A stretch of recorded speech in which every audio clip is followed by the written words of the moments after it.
Welcome, everyone. This is Brother Doug. I'm with my mom. My mom's gracing us with her presence today. I'm with my mom, Sharon, with my sister, Shoshana, my brother, Dennis, and our sister, Sally. We are going to be doing a study today about the Noahide Laws, exposing them and exposing the Babylonian Talmud, which in Judaism is actually their authority. They don't hold to the Torah as their authority, as we've been taught. They actually hold to this above the Torah. And just for a little introduction, I will be leaving links down on documentaries I've found about this. And this one guy named Stephen Anderson, who's a Baptist pastor, he actually went into the land of Israel and talked to rabbis and all this stuff. And so he actually got firsthand what they actually believe, most of them in modern Judaism, and most of them entertain the idea of evolution. They entertain the idea that the creation account wasn't literally 6 days. They're not against basically, mainstream false science. They don't even do circumcisions anymore, the one rabbi told them. So all they do is like prickle to get a little bit of blood, and that's it. And that's what the rabbi said. So the idea that Judaism is the religion of the Old Testament is a lie. In actuality, what we know as Judaism today would have been known back in the day as Phariseeism, Sadduceeism, the tradition of the elders. I want to say this, Doug, that when my son was born, I had him circumcised by a Jewish rabbi on the 8th day, and they did a full circumcision. So evidently the group that did that was not going by the group in Israel that you. Yeah, the rabbi himself actually says it. So this is not even me like putting my opinion out there. This is the actual rabbi that the guy interviewed. So the documentary is called Marching to Zion. This Christian guy basically went to Israel, talked to all these rabbis and stuff, and they told him like what they practice, and a lot of it's not even Torah. A lot of it is Kabbalah, mysticism, believing in they're not even proposed to evolution, like I said before. Wow. It's definitely different nowadays. Maybe back at some point in time they were still practicing some of the Torah, but at this point it's mostly the Talmud. And just introduction to the Talmud, the one of the biggest beliefs they have is that the Talmud, also known as the oral law, was taught by these elders that had supposedly a higher revelation than Moses. So they think that the Talmud is higher than the Torah. So, and that's just one of the things that's spoken of in the Talmud. But we're going to start off. There's actually a prophecy that said that there would be a character that would basically try to change Yahuwah's laws. So we're going to go to Daniel, and I'm going to put it on shared screen here from my eSword app. Anyone that doesn't have eSword app, this is free for Windows. It's a great Bible app. You can get tons of translations for free. So I'm going to go to the book of Daniel here. Let's see here. Chapter 7. And let me go to the Brenton Septuagint, English Septuagint. Go to verse, I believe it's verse 25, if I'm not mistaken. Yep. Daniel chapter 7, verse 25, and I'm reading from the English Septuagint here. It says, "And he shall speak words against the Most High, and shall wear out the set-apart ones of the Most High, and shall think to change times and law. And power shall be given into his hand for a time, times, and half a time." Now, most people, when they come across this verse, like number one thought, Catholicism, because they try to change the Sabbath, and they replaced Passover with Easter. And most of the time, I'll tell you right now, on our calendar, we're keeping the legit lunar Karaite biblical calendar this year. I just found out that Easter this year possibly might be when Passover is this year. So the Vatican knows about the true calendar, and a lot of times they'll substitute a pagan holiday on the day of Yahuwah's feast on purpose. And many times since we've been keeping the Passover, a lot of times on years, the Catholic Church will be having Easter on the same night as the Passover purposely. So Constantine back in 321 AD was the first one to do this. So he was the first, quote unquote, first pope. And he basically forcible by law said that you cannot, if you are a believer in the Messiah and you keep the Sabbath, you're going to die. And basically for a lot, that's where you get the whole Dark Ages, what's known as the Dark Ages of the Catholic Church. You know, it started with Constantine and it continued on, but also this verse can apply to Judaism because they have something called the Noahide Laws. And so I'm going to go real quick here, stay on the shared screen, and I'm going to type in Noahide. I don't know why it didn't go into the search bar here. My bad about that. Noahide Laws. Enter. So let's see here. You got Wikipedia. I want to go to something a little bit more accurate. I think I'm going to go into Encyclopedia Britannica. This is a little bit more accurate. This is Encyclopedia my dad told me about years ago. We used to have it. We used to have it until we had to move. Oh man, because that's a great encyclopedia. I know we have the Merriam-Webster one. We had the World Book, but we also had Britannica at one time. All right, here we go. So it says the Noahide Laws, also called Noachian Laws, a Jewish Talmudic designation for 7 biblical laws given to Adam and Noah before the revelation to Moses on Mount Sinai, and consequently binding on all mankind. So what this is saying right here, it's already making an assumption just because the Talmud says it, that these laws were given to the descendants of Noah before Moses. Nowhere in Scripture will you find this at all. Not in the Apocrypha, nowhere. You will not find it in the Book of Enoch. You will not find it in Jubilees. You will not find it anywhere. It's only in the Babylonian Talmud, and this is Encyclopedia Britannica. This is not Wikipedia. This is actually a legit encyclopedia. So it says, and then it goes citing Genesis 2:16 and all that. The Babylonian Talmud listed the first 6 commandments as prohibitions against idolatry, blasphemy, murder, adultery, robbery, and positive commands to establish courts of right ruling. Now, I want to stop here real quick. Problem is, who are creating these 7 laws? These are people that have rejected Yahusha as the Messiah, that only believe that there's the Father and no one else creating the world. So already they have a bias. So idolatry in their eyes would be you confessing that Yahusha is the son of the living Elohim, and subsequently they would call that idolatry. And Right. if you believe in the New Testament, like we do, the Brit Hadashah, then you also believe that he's equal with the Father, according to Philippians chapter 2, which, according to them, would be blasphemy. So that's strike 2 already. Murder. Now, what's interesting here is the Talmud, even though it says for us, quote-unquote, goyim, cattle, that's another thing. The Talmud says the goyim, the so-called, people that are not in Judaism are not Jewish, which, don't get it confused. There's a difference between Jewish and Yahudim. We'll talk about that later. But murdering is okay if they do it to a goyim, but a goyim can't do it to them. So there's the partiality there.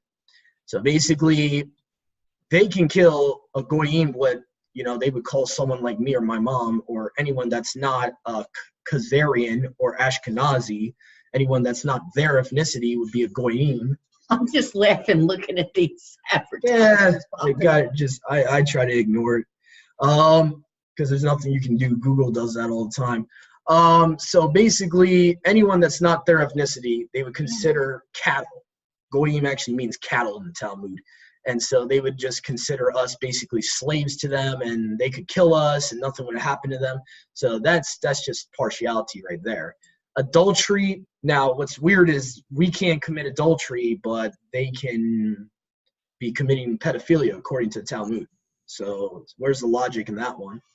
And robbery. The Talmud I have written down from the video here, it says that they can rob a goyim and they will get no punishment. But if a goyim robs them, the goyim gets punished. So, where's the logic in that one? And then it says to establish courts of right ruling with all that this implies. Basically, they would establish courts to enforce these laws in their own context. So basically, that would judge impartiality. So that's another problem too, because the Talmud, outside of these Noahide laws, every commandment that's commanded to us, there's a loophole for them that they don't have to follow these. So again, that would be why our court system's all screwed up. And let's see, I think the seventh one says, after the flood, a seventh commandment given to Noah forbade the eating of flesh cut from a living animal. Okay, first of all, who would be doing that? I'm going to eat the flesh of an animal while it's still alive. Think about it. Like, who would do that anyway? Yeah. Like, what am I, like a weird, like, Satanist or something? That's like, disgusting. Like, that's just common sense. That's already in the Torah. Like, that's just common sense, You're not supposed to eat and the animal doesn't have to be just dead. You're supposed to pour the blood out, according to the Torah. So you're not eating the life source. And the whole part of the blood, anyone that doesn't know about this, is that the life is in the blood. So you're eating the actual life that's in the animal. Even though it's dead, the life is still in the blood. So you still got to pour the blood out to get the life out of it for it to be lawful to eat the animal. I can attest to that this week after losing almost half my blood. Believe me, the life is in the blood. And you know what's messed up? Back in George Washington's days, this is just a funny factoid here, is that back in George Washington's days, they thought it was okay to bloodlet people. And the funniest thing, I don't know. News that to people, but there are people who have too much blood. Mom, it's almost a certainty you do that, the person's going to die. You're literally letting out the life source. Well, okay, I won't get into it. I'm just letting you know what they teach in medical school is not correct. Well, there are people that have too much blood, and it can cause big medical problems. But what was happening back then was just because they had a little disease, they were letting out all the blood in the person to get the disease out. Okay. And the funny thing is, George Washington did this, thought it was okay to bloodlet himself. He had a Bible right on his nightstand telling him the life's in the blood. So there's the irony for that. Right. But it killed him. It actually killed him. Yeah, it literally killed him to bloodlet himself. Oh yeah, well he probably let out everything. Because what he was trying to do, instead of using leeches like back in Middle Eastern countries and the Asian areas would use leeches to get out the bad blood. Excuse me. Unfortunately, they thought bloodletting would get out the blood that's infected. So they were giving him mercury too. Yeah. So here we go. Now we're going to go also to the next big verse here, which in Acts 10:28, a lot of their commandments have to do with not associating with quote unquote goyim. That it is sinful, according to the tradition of the elders, to eat with a goyim or to associate with a goyim or even to drink. Say I was a goyim and my mom's in Judaism. If I was to touch this cup of hers right now, she can't drink it because I touched it with my finger, her cup. That's just one of their laws. And in the book of Acts, chapter 10, verse 28, it says, hold on. I want to get this up here for, because it's a lot easier to read it from the screen. And he said to them, you know that a Yahudite man, a Judean man, is not allowed to associate or go to one of another ethnicity. But Yahuwah has shown me that I should not call any man common or unclean. So basically, Peter is acknowledging the tradition of the elders to them. He's saying, according to your laws, I'm not supposed to be with a Gentile or goyim, but Yahuwah has shown me that no man is common or unclean. This was the problem Peter and Paul had. This is why Paul yelled at him, because he was actually adhering to something from the Talmud. And Paul was ticked off at him, to put it nicely.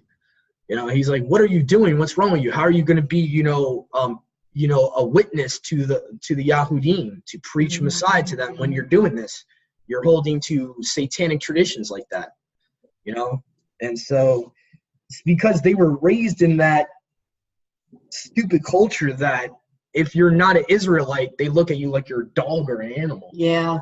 That wicked Talmudic culture that basically even got to Peter, unfortunately, and he repents of it, but unfortunately he messed up and started adhering to those tradition of the elders. And obviously I want to go to a general verse here that pretty much is the basis of it. It's kind of like a prophecy dealing with this same subject of the tradition of the elders.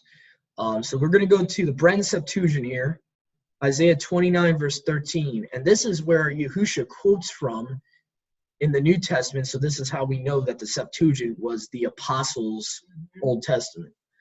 Isaiah 29 verse 13 says, and Yahuwah has said, these people draw near to me with their mouth, and they honor me with their lips, but their heart is far from me.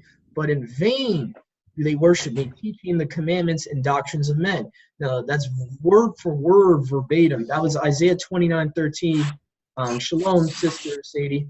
That was Isaiah 29:13 of the Septuagint. The Masoretic text is going to word it a little differently. It's people confused. So if you go to the Greek New Testament and pair that with Mark 7. Okay, so guess what? Here's a thought that came to my mind. Uh-huh. Okay. Sorry. Go ahead. I'm sorry, guys. Forgive me. It's okay. It's all right. No problem. No problem. We are just recording. All right. Yeah, So we got about 4 minutes left. yeah, I'm just going to fit this Mark verse in, and we'll have to do a part 2. Here we go. So Isaiah 29:13 of Septuagint, that's where Yahusha gets it in Mark 7:7. How but in vain do they worship me, teaching for doctrines the commandments of men. And this is him answering the Pharisees when they're condemning his disciples for not washing pots ritualistically and eating without unwashed hands, because they don't ritualistically wash their hands before a meal. And they're trying to say that's sin. So in context of the chapter, that's what he's referring to. And then he says in verse 9, and he said unto them, full well you reject the commandment of Yahuwah, not Elohim, that you may keep your own tradition. And that I was reading from the Restored Name King James. It's only one of the few translations that actually put Yahuwah there instead of Elohim in that verse. So those were those verses here, Mark 7:6 and 7:9. So verse 9 is the other verse there. And then you also have verse 13 in the same chapter, making the word of Yahuwah of none effect through your tradition which you have delivered, and such like things you do. So basically, all these traditions that the elders would have, they would make them supersede Yahuwah's commandments, or they would be commandments that man's commandments that would basically contradict Yahuwah's word, that would break his word, making it of none effect. And that's basically what Yahusha is saying here. So we're running out of time right now, so we're going to do a part 2 shortly, so stay tuned.